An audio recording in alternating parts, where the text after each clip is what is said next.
So, altogether I believe that will be 53 gold. Quite an excellent bargain, if I do say so myself. You look at the merchant nodding, thinking, what was it your companion said?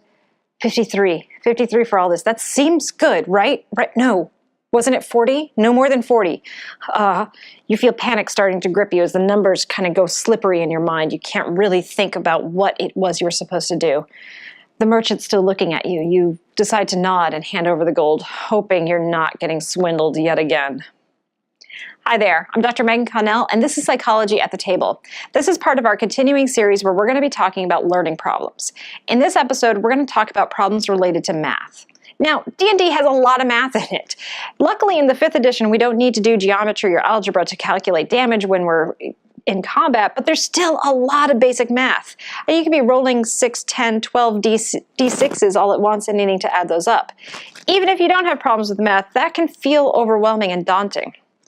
Luckily, as a DM, there's lots of great things out there that you can use to help your players feel more comfortable at the table and to streamline the calculating of damage and the math in the game. Now, probably the most basic of these is a calculator. Just have a few calculators available at the table that your players can use. This again will help make the addition process go faster and decrease the number of mathematical errors you have. If you don't want smartphones, just get some basic regular run-of-the-mill calculators and have them out. That way people can calculate their damage and not be distracted by the internet. Now, if you're not so worried about the smartphone use, there's a lot of dice roller apps out there. I'll put links to some of them down in the doobly-doo.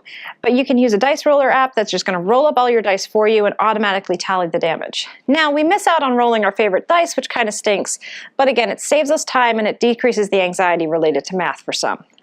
You can also use virtual tabletops for this, such as Roll20 or Fantasy Grounds. You don't need to use the whole system for your game, but you can just have it tally the damage for you.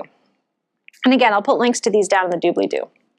Another thing you can do if you don't want to use an electronic system is to use a buddy system. Have one player roll the dice and the player next to them adds up all the dice damage. This has the added benefit of not only making the process a little bit faster, but keeping other players engaged even when it's not their turn. Now, one thing I will say to this, if you're doing a buddy system for one player, you should probably do it for the entire table. That way people aren't feeling singled out. If you feel singled out, that can decrease your fun. And then remember, we want to increase the fun so people want to play.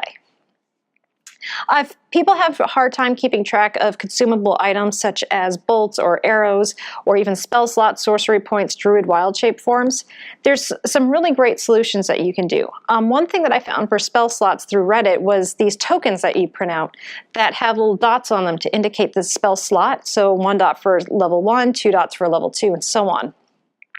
At the end of a long rest, magic casters get tokens equal to the number of spell slots they have, and every time they cast a spell, they turn in a token. And that way they're not having to track on their sheet how many spell slots they have left. Then when they finish another long rest, they get their tokens back. You can also use this for keeping track of sorcery points and druid wild shape forms. I've put links to these down in the doobly-doo for you to look at and to use. Something that I like too for consumable items such as arrows, you can use something like toothpicks. So if when they buy a pack of 20 arrows, you can hand them 20 toothpicks, and then every time they fire an arrow, they're setting a toothpick down. And then at the end of the battle, you can let them know how many toothpicks they collect back. This is a lot more fun and a little bit more interactive and doesn't feel so much like doing school math. And again, that can help up the fun for everybody. Also, get creative. If you as a dungeon master have problems with math, there's some really great things that you can do.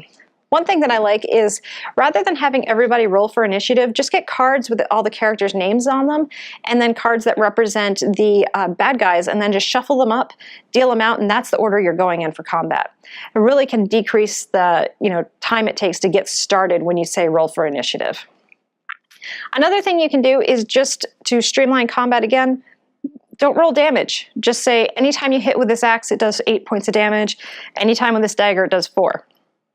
This again will streamline things and make it a little bit more interesting. Now, again, that might decrease the fun in some ways, but it could increase it in others. You got to figure out what works best for your table. So these are just a few suggestions that I have. One final thing I will suggest for DMs is when you are keeping track of hit points for your monsters, calculate up rather than down. Our brains like to add more than they like to subtract. So starting off with their total health and then subtracting down can be a little bit more difficult, especially when you're keeping lots of stuff in mind rather than just adding the numbers up until you reach their maximum hit points. So those are a few suggestions for you. I hope that those were useful.